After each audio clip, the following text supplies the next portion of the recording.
ખેડા ખાતે એક બાળકનું ચાંદીપુરા વાયરસના શંકાસ્પદ લક્ષણો કારણે મોત થયું છે। વિગતો ખેડાથી મળી રહી છે। રાજ્યમાં કાળો કહેર વર્તાવનાર ચાંદીપુરા વાયરસના શંકાસ્પદ લક્ષણોથી બાળકનું મોત થયું છે। ગળતેશ્વરના ઘડિયા ગામના બાળકનું મોત થયું છે, ત્યારે વડોદરાની એસએસજી હોસ્પિટલમાં આ બાળકને દાખલ કરવામાં આવ્યો હતો। તો ચાંદીપુરાના લક્ષણો હોવાથી હોસ્પિટલમાં ખસેડવામાં આવ્યો હતો, ત્યારે 10 વર્ષીય બાળકનું સારવાર દરમિયાન જ મોત નીપજ્યું છે। વિગતો ખેડાથી મળી રહેશે।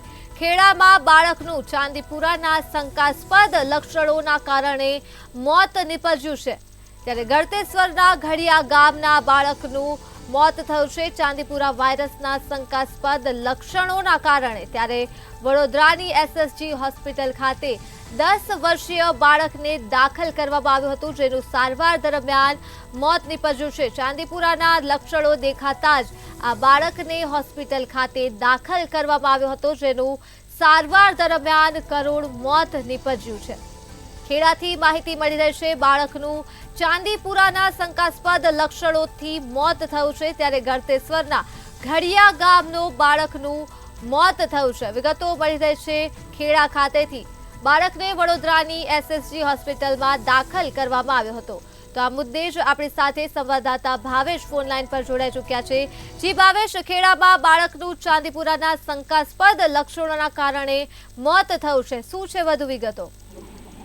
જી, ખાસ કરીને કહેવામાં આવે ખેડા જિલ્લામાં અત્યારે ચાંદીપુરમ વાયરસનું અત્યારે કહેર છે, જે દિવસે ને દિવસે ખૂબ વધી રહ્યો છે, જેને લઈને અત્યારે હાલ કહેવામાં આવી રહ્યું ગળતેશ્વર તાલુકાનું ઘડિયાપુરા જે ગામ છે તેમાં એક બાળકનું શંકાસ્પદ રીતે મોત થયું છે। ખેડા જિલ્લાના ગળતેશ્વર તાલુકાનું આ ઘડિયા ગામ છે, જેમાં આ બાળકનું મોત થયું છે। વડોદરા એસજી જે હોસ્પિટલ છે તેમાં 5 દિવસથી સારવાર ચાલી રહી હતી। આ બાળકનું ગત દિવસે અચાનક જ મોત થતા ચાંદીપુરમ વાયરસને લઈને અત્યારે ખેડા જિલ્લામાં તંત્ર એલર્ટ દોડતું થયું છે અને સમગ્ર આરોગ્ય તંત્ર અત્યારે સમગ્ર તપાસ કરી રહ્યું છે। તમામ વિગતો બદલ આભાર। તો ખેડાથી વિગતો મળી રહી છે। શંકાસ્પદ લક્ષણોના કારણે બાળકનું મોત થયું છે। શંકાસ્પદ લક્ષણો જોવા મળ્યા હતા, ત્યારે ગળતેશ્વરના ઘડિયા ગામનો આ બનાવ છે। ઘડિયા ગામનું આ બાળક હતું, જેનું મોત થયું છે। 10 વર્ષીય આ બાળકનું સારવાર દરમિયાન જ કરુણ મોત નીપજ્યું છે। બાળકને વડોદરાની એસએસજી હોસ્પિટલમાં દાખલ કરવામાં આવ્યો હતો, ત્યારે ચાંદીપુરાના લક્ષણો હોવાથી હોસ્પિટલ ખાતે બાળકને ખસેડવામાં આવ્યો હતો।